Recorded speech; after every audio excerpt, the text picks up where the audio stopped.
Hello everyone, welcome back to knowledge for future study channel. इस video में हम Rajasthan police 2020 का जो पेपर हुआ था उसके क्वेश्चंस डिस्कस करेंगे।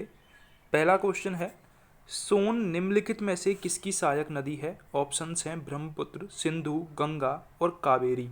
तो करेक्ट आंसर है इसका गंगा नदी की। ठीक है, जो सोन नदी है वो विंध्याचल पर्वतमाला से निकलती है और वहाँ पर भी अमरकंटक से ये निकलती है। अमरकंटक, यहाँ से 3 नदियाँ निकलती है अमरकंटक से, सोन नदी, नर्मदा नदी और महानदी। ठीक है, ये तीनों नदियाँ निकलती हैं और तीनों ही अलग अलग डायरेक्शन में ये निकलती हैं अमरकंटक से। तो जो सोन नदी है वो उत्तर की ओर बहती है और गंगा की सहायक नदी है। सी ऑप्शन यहाँ पर करेक्ट है। निम्नलिखित में से कॉफ़ी का सबसे बड़ा उत्पादक देश कौन सा है?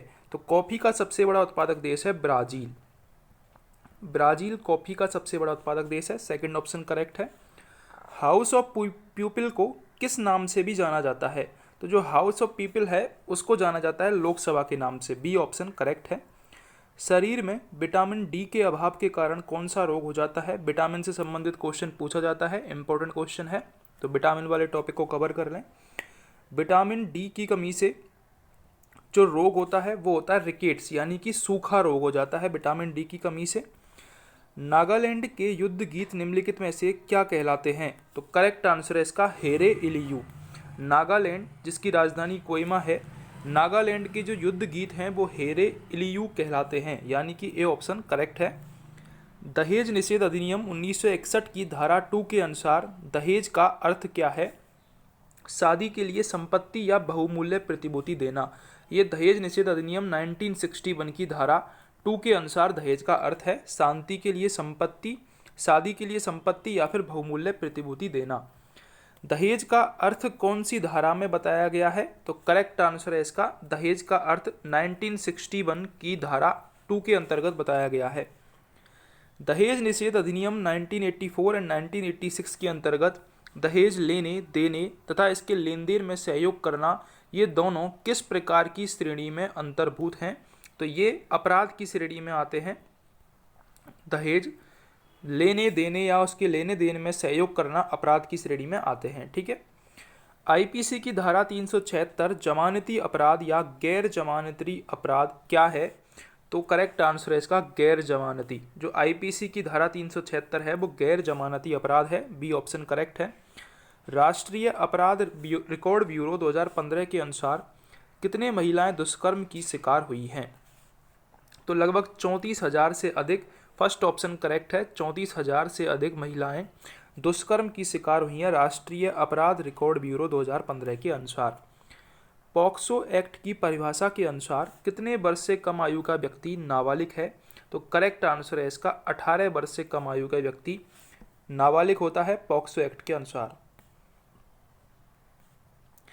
बाल एवं किशोर श्रम अधिनियम किस वर्ष लागू हुआ था? ये इंपॉर्टेंट क्वेश्चन है। बाल एवं किशोर श्रम अधिनियम ये लागू हुआ था 1986 में। 1986 में बाल एवं किशोर श्रम निषेध अधिनियम लागू हुआ था। मानव तस्करी रोकथाम सुरक्षा व पुनर्वास बिल के तहत नोडल अधिकारी की नियुक्ति राज्य सरकार किस स्तर पर करती है? तो करेक्ट आंसर है राज्य स्तर पर। मानव तस्करी रोकथाम सुरक्षा एवं पुनर्वास बिल के तहत नोडल अधिकारी की नियुक्ति राज्य सरकार राज्य स्तर पर करती है। महिलाओं का कार्यस्थल पर लैंगिक उत्पीड़न अधिनियम महिलाओं की कार्यस्थल पर सुरक्षा हेतु किस वर्ष पारित किया गया था? तो ये जो महिलाओं का कार्यस्थल पर लैंगिक उत्पीड़न अधिनियम है ये 2013 में पारित किया गया था। ठीक है, अगला क्वेश्चन है, सती रोकथाम अधिनियम 1987 कानून किस राज्य सरकार द्वारा लागू किया गया कानून है? तो ये राजस्थान सरकार के द्वारा लागू किया गया था सती रोकथाम अधिनियम 1987। निम्नलिखित में से किसने जयपुर शहर की स्थापना की थी? तो महाराजा सवाई राजा जयसिंह द्वितीय ने जयपुर शहर की स्थापना की थी। ए ऑप्शन यहाँ पर करेक्ट है। किस राजपूत राजा ने गंधर्व वायसी के विद्वानों से एक समूह बनाया था? तो करेक्ट आंसर है इसका सवाई प्रताप सिंह। सवाई प्रताप सिंह के यहाँ पर 22 विद्वान थे हर विषय के, तो इसलिए गंधर्व वायसी नाम से उसने विद्वानों का समूह बनाया था। सवाई प्रताप सिंह फेमस क्वेश्चन है, आ सकता है। राजस्थान के किस स्थान से अंग्रेजी शिक्षा की सर्वप्रथम शुरुआत हुई थी? तो राजस्थान के अजमेर से अंग्रेजी शिक्षा की सर्वप्रथम शुरुआत हुई थी। महाराणा प्रताप का दरबारी पंडित कौन था? तो महाराणा प्रताप का जो दरबारी पंडित था, ऑप्शंस हैं रामचरण, चंद्रमौली मिश्र, चंद्रधर, चक्रपाणी मिश्र। तो करेक्ट आंसर है इसका चक्रपाणी मिश्र। जो चक्रपाणी मिश्र थे ये महाराणा प्रताप के दरबारी पंडित थे, चक्रपाणी मिश्र। डी ऑप्शन करेक्ट है। महाराणा प्रताप का जन्म किस वर्ष में हुआ था? महाराणा प्रताप का जन्म हुआ था 9 मई 1540 को महाराणा प्रताप का जन्म हुआ था, यानी कि बी ऑप्शन करेक्ट है।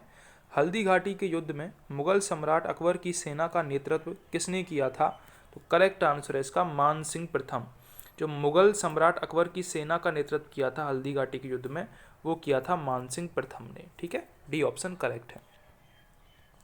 सिंधु घाटी से संबंधित निम्नलिखित में से कौन सा स्थल राजस्थान में नहीं है? कोट दीजी। तो बिल्कुल ए ऑप्शन यहाँ पर करेक्ट हो जाएगा। अच्छा ये पूछा है राजस्थान में स्थित है, तो राजस्थान में कौन सा स्थित है? कालीबंगा स्थित है, क्योंकि ये हनुमानगढ़ में है, हनुमानगढ़। ठीक है, बाकी के जो है कोट दीजी पाकिस्तान में है, ये आपको याद रखना है, कोट दीजी पाकिस्तान में है, धौलावीरा गुजरात में है। ठीक है, मालवा के किस सुल्तान को राणा कुंभा ने कई बार पराजित किया था? राणा कुंभा ने महमूद खिलजी को कई बार पराजित किया था। गोहिल वंश का पहला शासक कौन था? करेक्ट आंसर होगा बप्पा रावल। गोहिल वंश का जो पहले शासक थे वो थे बप्पा रावल, यानी कि बी ऑप्शन करेक्ट है। राजस्थान का मरुस्थल किस नाम से जाना जाता है? फेमस क्वेश्चन है। राजस्थान का मरुस्थल थार के मरुस्थल के नाम से जाना जाता है, और इसी मरुस्थल को पाकिस्तान में चोलिस्तान के नाम से भी जाना जाता है, चोलिस्तान या फिर चेलिस्तान। गतिशील रेत के टीले को राजस्थान की स्थानीय भाषा में क्या कहते हैं? तो करेक्ट आंसर है धरियन। जो गतिशील रेत का टीला होता है उसको धरियन बोला जाता है। डी ऑप्शन यहाँ पर करेक्ट है। राजस्थान की कौन सी नदी अर्जुन की गंगा कहलाती है? तो बाणगंगा नदी। ये कहाँ से निकलती है? बैराट की पहाड़ियों से निकलती है। बाणगंगा नदी को अर्जुन की गंगा कहा जाता है। राजस्थान की सबसे बड़ी कृत्रिम पानी की झील कौन सी है जो कि मीठी है? तो करेक्ट आंसर है इसका जयसमंद झील। ये राजस्थान की सबसे बड़ी कृत्रिम पानी की झील है। ए ऑप्शन करेक्ट है। राजस्थान के किस भूभाग में लाल दोमट मिट्टी की बहुतायत पाई जाती है? तो करेक्ट आंसर है इसका दक्षिणी राजस्थान में। दक्षिणी राजस्थान में लाल दोमट मिट्टी बहुतायत से पाई जाती है। राजस्थान भारत का सरसों का राज्य क्यों कहलाता है? क्योंकि सरसों के उत्पादन में इसका प्रथम स्थान है राजस्थान का, इसलिए भारत का सरसों का राज्य ये कहलाता है। ठीक है, सरसों अनुसंधान केंद्र भी स्थित है जो कि भरतपुर में है, सेवर में। ये भी आपको याद रखना है, पूछा जाता है।